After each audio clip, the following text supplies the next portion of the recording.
Assalamualaikum warahmatullahi wabarakatuh. Saya Alan Awaludin.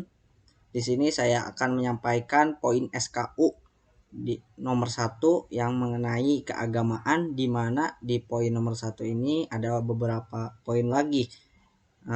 Yang pertama menjelaskan makna rukun iman, rukun Islam, dan ihsan serta memberikan contohnya. Nah, di rukun iman ada 6, yaitu iman kepada Allah Subhanahu wa ta'ala. Contohnya yaitu sholat 5 waktu, baik itu sholat wajib ataupun sholat sunnah.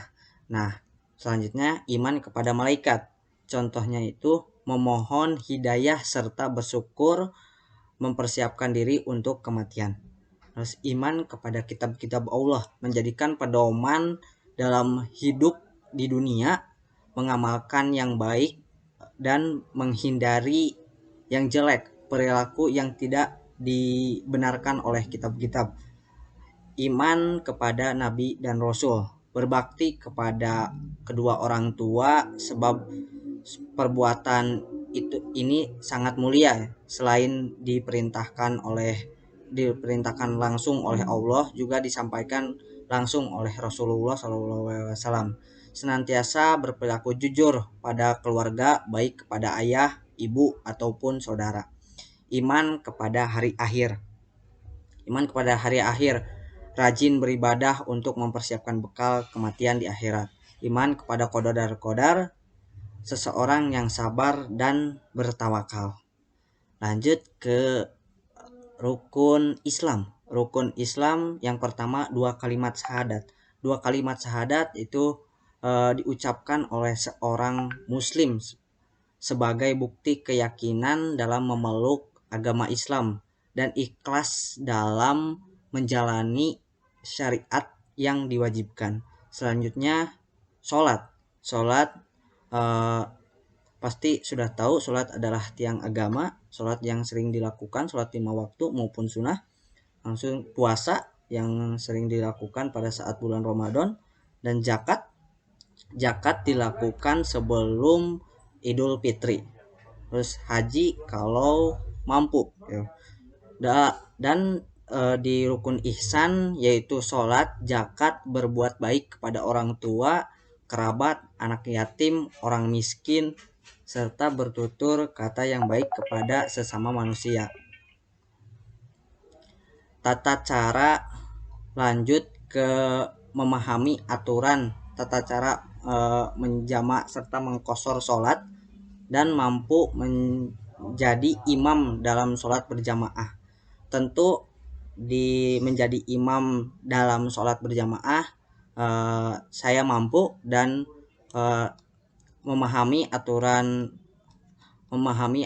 menjamak sholat dan mengqashar sholat, di mana tata cara menjamak sholat yaitu yang pertama harus mendahulukan sholat yang pertama, kedua bacaan niat, ketiga berurutan, dan terakhir saat mengerjakan sholat yang kedua masih berada di dalam perjalanan.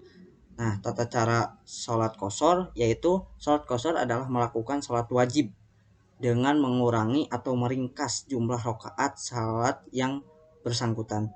Terdapat 3 sholat fardu yang boleh diqashar, yakni zuhur, asar, isya, yang mana aslinya berjumlah 4 rakaat. Jika diqashar maka dikerjakan cukup 2 rakaat. Lanjut ke mampu mengajak teman-teman untuk melaksanakan puasa sunnah. Ya, saya mampu untuk mengajak teman-teman saya untuk melaksanakan puasa sunnah. Lanjut ke dapat mengurus jenazah. Nah, di mengurus jenazah ini yang pertama kita tentu saja memandikan, lalu menyolatkan. Lalu ada perbedaan dalam mengurus jenazah perempuan dan laki-laki, di mana pada laki-laki setiap kali mengikat kapan secara vertikal di bawah kain kapan lapis pertama yang sudah dipotong sesuai ukuran jenazah. Lalu beri wewangian pada kapannya pada lapis pertama, lalu bentangkan kain kapannya lapis kedua. Beri wewangian lagi pada kain kapan lapis kedua, lalu bentangkan kaki kapan lapis ketiganya. Lalu beri wewangian pada kain kapan lapis ketiga, kemudian letakkan jenazah di tengah-tengah kain kapan lapis ketiganya. Terus tutup jenazah menggunakan kain kapan dari kanan lalu ke kiri gitu. Terus ikat kain menggunakan tali pengikat yang sudah disediakan. Lalu di perempuannya sediakan 3 sampai 5 utas tali pada bagian bawah kain kapan. Bentangkan 2 lebar kain kapan yang sudah dipotong. Kemudian letakkan sarung pada badan antara pusar sampai lutut. Siapkan baju gamis dan kerudung untuk jenazah. Sediakan kapas yang sudah diberikan wangi-wangian dan letakkan di anggota badan tertentu. Baringkan jenazah di atas kain kapan. Pakaikan kain sarung gamis dan kerudung pada jenazah dan kepang rambut jenazah. Tutup jenazah menggunakan kain kapan dan dari kanan lalu ke kiri dan ikat menggunakan tali. Itu merupakan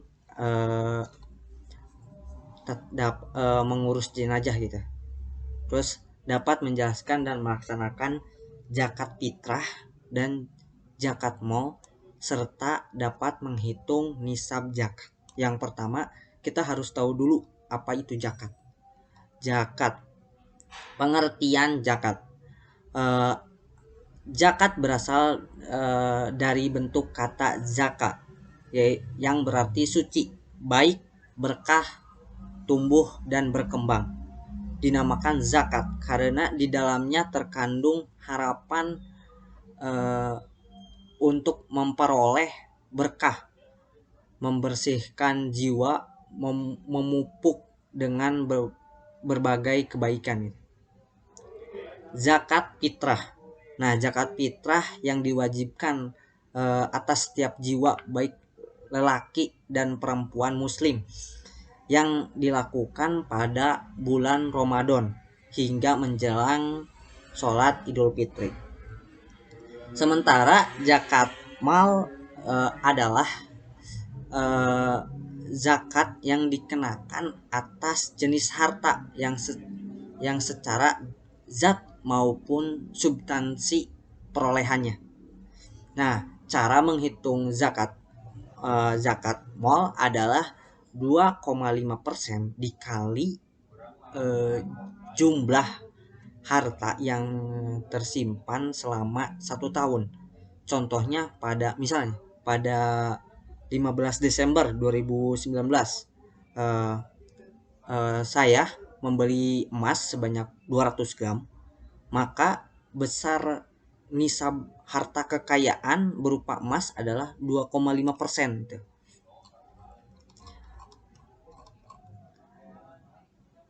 Dapat memahami ayat-ayat Al-Quran dan hadis serta dapat menjelaskannya. Tentu di poin nomor ini saya dapat memahami ketika ayat-ayat Al-Quran ada artinya gitu. Saya memahami apa yang dimaksudnya dan begitupun hadis gitu. Terus dapat membantu seorang calon siaga atau calon penggalang sampai memenuhi SKU untuk pramuka golongan siaga tingkat siaga mula atau golongan penggalang di tingkat penggalang ramu di bidang pendidikan agama Islam. Tentu riwayat saya pramuka, saya mengikuti pramuka dari SD, SMP, SMA, tentu pernah membantu pembina untuk mengisi untuk memenuhi SKU. Dan saya di sini mampu dan dapat membantu gitu seorang calon siaga ataupun calon penggalang. Oke, itu saja dari saya di poin SKU nomor 1. Wassalamualaikum warahmatullahi wabarakatuh.